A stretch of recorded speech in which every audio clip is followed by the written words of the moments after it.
দুনিয়াতে থাকতেই জান্নাতের সুসংবাদপ্রাপ্ত সাহাবীর সংখ্যা কত?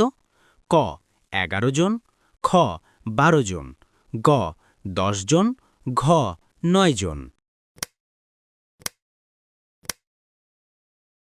সঠিক উত্তর হচ্ছে গ ১০ জন। কোরআনের ১/৩ বলা হয় কোন সূরাকে? ক সূরা ইখলাস, খ সূরা লাহাব, গ সূরা বাকারা, ঘ সূরা ফিল।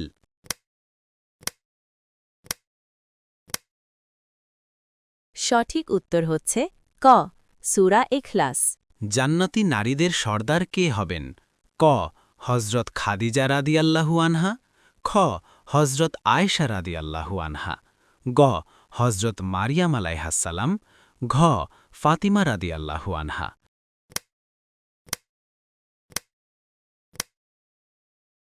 সঠিক উত্তর হচ্ছে ঘ ফাতিমা রাদিয়াল্লাহু আনহা।